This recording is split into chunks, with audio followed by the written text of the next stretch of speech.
Salut à tous et bienvenue sur votre chaîne Real Madrid Info. Voici une toute nouvelle vidéo dans laquelle nous allons parler de les dernières infos du Real Madrid. Voici les grands points nous allons développer. Premièrement, Carlo Ancelotti à la recherche de la bonne recette en défense. Ensuite, un prodige néerlandais au Real Madrid. Et, Vinicius au cœur d'une énorme opération. Et d'autres infos du Real Madrid. Je vous explique tous dans quelques secondes. Donc, restez juste qu'à la fin de la vidéo pour ne rien manquer. Mais avant tout, abonne-toi si c'est la toute première fois que tu nous suis sur cette chaîne, et activez la notification afin d'être à la une de toutes nos vidéos d'actualité comme celle-ci, donc n'hésite pas à lâcher un gros pouce bleu et quitter votre commentaire. Si c'est fait les amis, on y va. Tebas évoque la possibilité de déplacer le Classico hors de l'Espagne.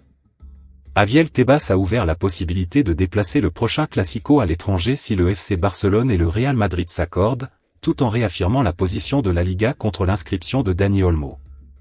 Javier Tebas, président de la Liga, a confirmé ce lundi que, si le FC Barcelone et le Real Madrid s'accordaient, le match du Classico prévu en mai pourrait se jouer à l'étranger. La raison étant les travaux de rénovation du Camp Nou, qui rendraient sa tenue dans l'enceinte catalane impossible. Dans ses déclarations rapportées par Relevo, Javier Tebas a expliqué « Nous n'avons reçu aucune communication concernant l'impossibilité de jouer le Classico au Camp Nou. Cependant, en cas de force majeure, comme cela s'est déjà produit par le passé, le match pourrait être déplacé, mais cela nécessiterait l'accord du Real Madrid.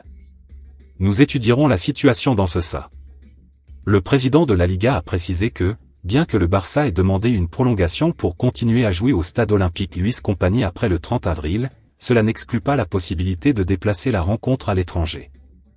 Toutefois, cette décision dépendrait uniquement de l'approbation du club madrilène. En d'autres termes, si les deux clubs s'accordent, le match pourrait être disputé en dehors de l'Espagne.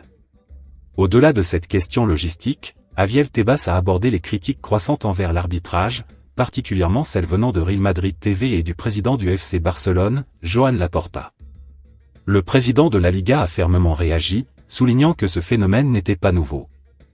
Selon Relevo, une réunion entre la Liga, le comité technique des arbitres et les clubs se tiendra le 6 février pour discuter des ajustements nécessaires dans l'arbitrage, à la suite des nombreuses plaintes exprimées ces derniers mois. Dans un registre plus positif, Javier Tebas a salué la forme actuelle de Kylian Mbappé, dont les performances récentes ont marqué les esprits. Je l'ai toujours dit, à ceux qui le critiquaient, Mbappé n'a pas oublié comment jouer au football, et il continuera à offrir de grandes soirées de gloire au Real Madrid et au football espagnol, a déclaré le président de la Liga, à l'évidence impressionné par l'attaquant français. Concernant l'inscription de Dani Olmo au FC Barcelone, Javier Tebas a réaffirmé la position de la Liga, qui reste fermement opposée à cette inscription. Nous avons déposé les recours nécessaires dans les instances compétentes, a-t-il insisté, toujours selon Relevo, précisant que bien que le joueur soit actuellement inscrit, la Liga estime que cette décision est contraire à la législation sportive. L'autre information. Carlo Ancelotti a trouvé la formule magique en attaque. Dans une excellente passe depuis plusieurs semaines, le Real Madrid est porté par un quatuor offensif qui marche sur l'eau, pour le plus grand plaisir de Carlo Ancelotti. L'incroyable attaque du Real Madrid a eu besoin d'un temps d'adaptation, mais elle est désormais en marche. Avec Kylian Mbappé, Vinicius Junior, Rodrigo et Jude Bellingham, le Real Madrid a inscrit 91 buts impliquant l'un des 4 attaquants madrilènes. Le quotidien AS explique que ces 91 réalisations se décomposent en deux parties, 59 buts et 32 passes décisives. En Liga, le Real Madrid a inscrit 50 buts. Seul le Barça fait mieux avec 59 réalisations. AS précise que le principal dynamiteur de l'attaque madrilène est Kylian Mbappé. Parfois apparu en difficulté lors de certains matchs comme contre Bilbao, le Français a retrouvé son meilleur niveau. Lors du dernier match contre Valladolid, l'ancien Parisien a inscrit un triplé. Au classement des buteurs de Liga, il est deuxième avec 15 buts, à seulement 2 unités de Robert Lewandowski. Moins buteur que son coéquipier français, Jude Bellingham n'en est pas moins important pour autant. Cette saison, le joueur britannique a inscrit 9 buts, mais a surtout délivré 10 passes décisives. Il fait souvent le lion au sein de l'attaque du Real Madrid. À Valladolid, il a donné un but à Kylian Mbappé et en a offert 2 à Rodrigo en Ligue des Champions contre Salzbourg la semaine dernière. Leader d'attaque plus en difficulté que ses partenaires actuellement, malgré un doublé contre Salzbourg, Vinicius Junior a marqué les esprits et débute cette saison. 17 buts au total, dont 8 en championnat. Des chiffres qui lui permettent encore d'espérer atteindre son plafond de 24 buts. Carlo Ancelotti sait que son attaquant ne traverse pas sa meilleure période, mais avait dernièrement souligné tout ce que Vinicius Junior avait apporté au Real Madrid et ce qu'il pourrait apporter de nouveau. Qu'il soit aligné côté droit, son poste habituel sous Carlo Ancelotti, ou bien côté gauche pour suppléer les absences de Vinicius Junior, Rodrigo a su se montrer de nombreuses fois décisif. En Liga, le Brésilien a inscrit 6 buts et 5 passes décisives cette saison. Il a su s'imposer comme un élément indiscutable de Carlo Ancelotti, tirant parfois le Real Madrid de situations compliquées, comme contre Las Palmas où il avait obtenu le pénalty de l'égalisation permettant à son équipe de prendre un point. L'autre information. Carlo Ancelotti à la recherche de la bonne recette en défense. La défense est depuis le début de saison le talon d'Achille du Real Madrid. Contrarié par les blessures, Carlo Ancelotti a enchaîné les associations afin de trouver une solution. Constituer une défense cette saison est sûrement la principale préoccupation de Carlo Ancelotti. Privé de Dani Carvajal, d'Eder Militao et de David Alaba, blessé depuis plus d'un an et qui vient tout juste de faire il y a une dizaine de jours, le Real Madrid a souvent dû faire avec les moyens du bord. Le quotidien Marca indique qu'à l'occasion du match contre Valladolid le week-end dernier, les Madrilènes ont aligné une 16e défense différente cette saison composée de Raúl Asensio, Aurélien Tchouaméni, Antonio Rudiger et de Fran Garcia. Et, seuls les deux derniers évoluent à leur poste préférentiel. Un autre chiffre vient illustrer les problèmes défensifs que connaît le Real cette saison. Ancelotti a utilisé 12 joueurs différents, dont 4 ne jouant pas à leur poste. Valverde milieu de terrain, a suppléé Lucas Vázquez, ailier droit de formation, au poste de latéral. Aurélien Tchouaméni a pris place en défense centrale aux côtés d'Antonio Rudiger et Eduardo Camavinga a aussi joué dans diverses positions autres que la sienne.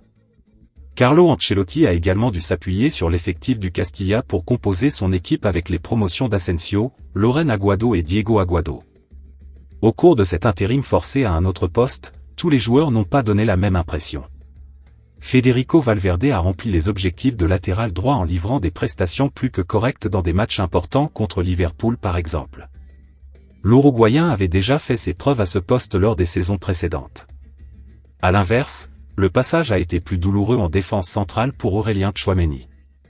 Le Français s'est retrouvé en difficulté notamment lors de grands rendez-vous comme en finale de Supercoupe d'Espagne contre le FC Barcelone.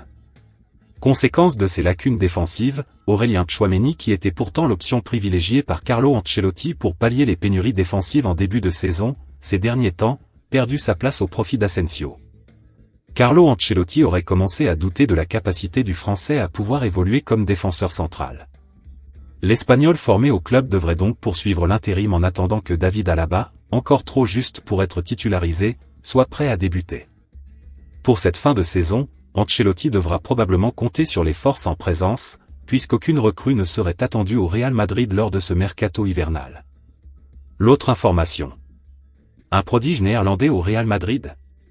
Du côté du Real Madrid, on prolonge visiblement la filière des jeunes talents avec un prodige néerlandais suivi de très près.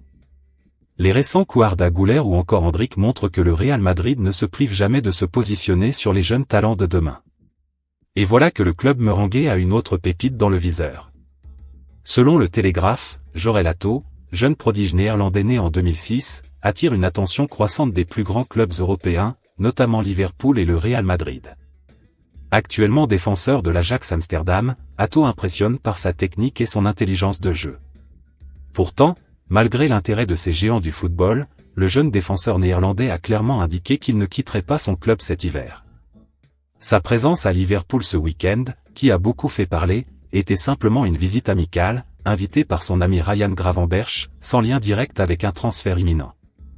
Le Real Madrid, toujours à l'affût de jeunes talents prometteurs, surveille donc de près Atto, qui pourrait bien devenir une pièce maîtresse pour l'avenir. À seulement 18 ans, il semble être l'un des meilleurs défenseurs de sa génération et pourrait rapidement rejoindre les rangs des grands clubs européens. L'autre information. Vinicius au cœur d'une énorme opération. Selon AS, Vinicius est toujours ciblé par la Saudi Pro League. L'ailier brésilien devrait recevoir une nouvelle offre de la Saudi Pro League, qui dépasserait le milliard d'euros. Décidément, l'Arabie Saoudite ne lâche pas Vinicius. Alors que la Saudi Pro League avait déjà tenté sa chance ces derniers mois de recruter l'ailier brésilien, elle devrait revenir à la charge, avec une offre plus élevée que jamais. Selon AS, le championnat saoudien serait prêt à offrir 1 milliard d'euros aux joueurs du Real Madrid sur 5 ans, soit 200 millions d'euros par an. Pour l'heure, l'identité du club qui soumettrait cette offre n'a pas encore fuité, mais il pourrait s'agir d'Al Hilal, qui vient de perdre Neymar. Problème, Vinicius se plaît à Madrid, et la Saudi Pro League devra, aussi, convaincre le Real de vendre son joueur. Les Merengues pourraient discuter d'une vente si Vini manifeste des envies de départ, mais pas à n'importe quel prix. Vinicius dispose dans son contrat à la Maison Blanche d'une clause libératoire des 1 milliard d'euros. Si la Saudi Pro League lève cette dernière, Madrid ne pourra s'opposer au départ de son numéro 7. Toujours selon la presse espagnole, si Vinicius se met à écouter les offres du pays du Golfe et qu'il fait part d'une quelconque envie de partir, alors les Merengues pourraient réfléchir à une vente, pour au moins 300 millions d'euros. Cela ferait de Vinicius le joueur le plus cher de l'histoire, bien loin devant Neymar et son départ vers le PSG en 2017 pour 222 millions d'euros.